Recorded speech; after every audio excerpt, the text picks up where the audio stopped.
Buenos días, jóvenes. En esta oportunidad vamos a realizar un repaso general sobre la reproducción en los seres humanos. Ese fue el tema de la semana pasada y eh, el tema para esta semana, reforzando toda la parte que tenemos que eh, ver. ¿Listo? Entonces recordemos que la reproducción es un proceso biológico que permite la creación de nuevos organismos. Todos los seres vivos tienen la capacidad de reproducirse, ¿sí? Nosotros también tenemos la capacidad de reproducirnos como seres humanos. Eh, Al momento de reproducirnos podemos generar o producir seres similares dentro de nuestra especie y con las mismas características, ¿sí? Todo ser vivo cumple con un ciclo característico: nace, crece, se reproduce y muere. Por esta razón, pues el proceso de reproducción eh, para todos los seres vivos pues debe cumplirse.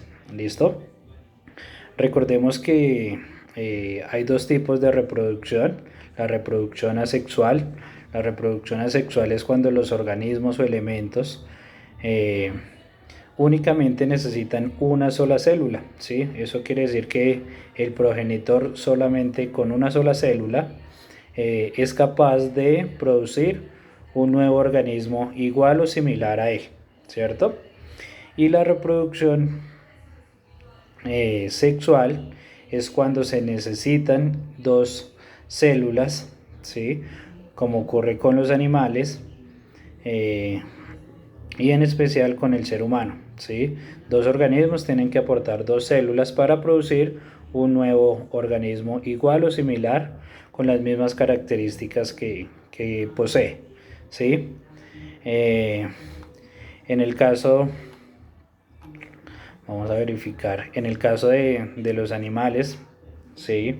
Y los animales pueden presentar una reproducción asexual, ¿sí? Por medio de la gemación, que consiste en la formación de una protuberancia o yema, ¿sí? Algunos ejemplos son las hidras, eh, que suelen desarrollar yemas laterales para generar pues nuevos individuos, ¿sí? La fragmentación: el progenitor entonces se divide en fragmentos, en partes, en pequeños trozos, y eh, de esa forma pues empieza a complementarse y a regenerarse pues una nueva criatura de su misma especie. En la reproducción sexual, que es característica del hombre, del ser humano, ¿sí? El ser humano maneja una reproducción sexual, ¿sí? Que se caracteriza por la intervención de dos individuos, ¿sí? De diferente sexo, masculino y femenino, lo que estábamos indicando ahorita, ¿sí? Cada uno pues aporta gametos, que son células reproductoras especializadas, eh, producidas por cada uno de los organismos. ¿Listos? Listos. Entonces, en el caso del hombre, entonces pues el hombre aporta el espermatozoide, ¿sí? Que es la célula reproductiva del hombre. Y en el caso de la mujer pues aporta el óvulo. ¿Listo? Eh, Cuando se juntan estas dos células, ¿sí? Cuando se unen, cuando hay un proceso de unión, se genera la fecundación, ¿sí? En el momento de la fecundación pues se transforma esas dos células en un nuevo organismo, ¿sí? Eh, Ese nuevo organismo entonces empieza un desarrollo embrionario, ¿sí? Se genera una fecundación interna donde el hombre, en este caso, deposita los espermatozoides dentro del cuerpo de la mujer y se une con los óvulos, ¿sí? Eh, Caso diferente, un ejemplo: si cuando se genera una fecundación externa, por ejemplo en los animales, como por ejemplo el macho genera eh, los gametos, ¿sí? De pronto, ejemplo, los peces en el agua, y la fecundación pues se realiza fuera del cuerpo de la madre como tal, ¿cierto?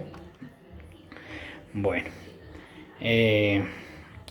la reproducción en el ser humano, entonces vamos a centrarnos en esa parte que es el tema característico para esta semana, ¿sí?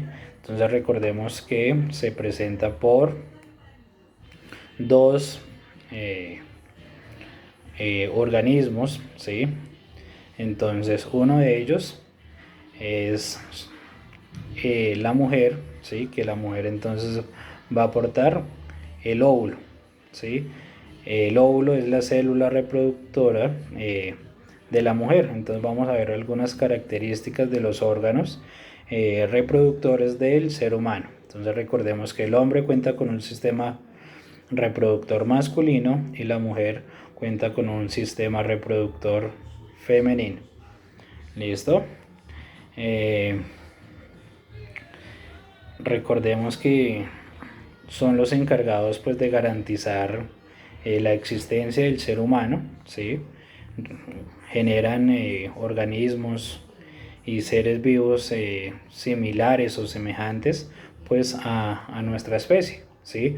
Por eso es que nosotros tenemos rasgos parecidos con nuestra mamá, con nuestro papá, con nuestros abuelos, ¿sí? Cuando las células son muy dominantes, tenemos características inclusive de los abuelos, ¿listo? El aparato reproductor femenino en el caso de la mujer, entonces está ubicado en el interior del cuerpo, ¿sí? Es el encargado de producir gametos, es la célula sexual femenina llamada óvulos, ¿sí? Y algunas sustancias necesarias para preparar el cuerpo para generar un embrión, entonces son denominadas pues hormonas sexuales que aseguran la fecundación y el crecimiento del bebé cuando la mujer desea y quiere ya estar lista para generar un nuevo ser humano, ¿sí? Generar un nuevo ser.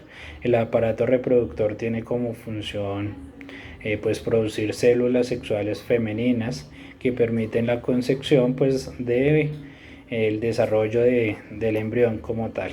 ¿Listo? Está conformado por los ovarios, que son los órganos que tienen como función producir pues los gametos, lo que estábamos indicando, que son las células sexuales femeninas llamados óvulos. Las trompas de falopio, que son los órganos conductores que comunican los ovarios con el útero donde ocurre la fecundación. En este lugar es donde se genera la fecundación, donde llega el espermatozoide y se une con el óvulo, que es el elemento o la célula, mejor es la célula femenina en este caso. La vagina entonces es un canal que comunica el exterior con el útero, ¿listo? En el aparato reproductor masculino, ¿sí? Entonces es el que lo aporta el hombre, tiene órganos externos e internos encargados de producir pues, y posteriormente liberar gametos. La célula masculina pues sabemos que son los espermatozoides. El aparato genital, en el aparato genital femenino cuando ocurra la fecundación. ¿Listo? El aparato reproductor masculino entonces está conformado por los testículos, que son órganos que tienen como función producir los gametos o células sexuales masculinas llamados espermatozoides. El pene, que es el órgano formado por un cuerpo esponjoso y cuerpos cavernosos donde se libera el semen, fluido que contiene los espermatozoides. ¿Listo? Y la próstata es el órgano que produce parte del fluido seminal, facilitando pues el desplazamiento y el recorrido de los espermatozoides y pues brindándoles nutrición y protección durante el recorrido, mientras que se genera el proceso de la fecundación. ¿Listo? Entonces esa es como una pequeña explicación. Recordemos que la reproducción puede ser sexual cuando se necesitan dos progenitores, que ocurren en algunos seres vivos como plantas, como animales y en el ser humano, ¿sí? Y la reproducción asexual también se genera cuando solamente se necesita pues una sola célula, ¿sí? También puede ocurrir en animales, puede también ocurrir en plantas y en algunos organismos unicelulares por procesos de bipartición, gemación y esporulación. ¿Listo? Espero que estos videos pues sean de ayuda para comprender mejor los temas y el día lunes despejar dudas e inquietudes de, de ustedes sobre el tema. ¿Listo? Por medio de la aplicación Zoom, los que puedan, pues estaré atentos al encuentro. ¿Listo? Muchas gracias.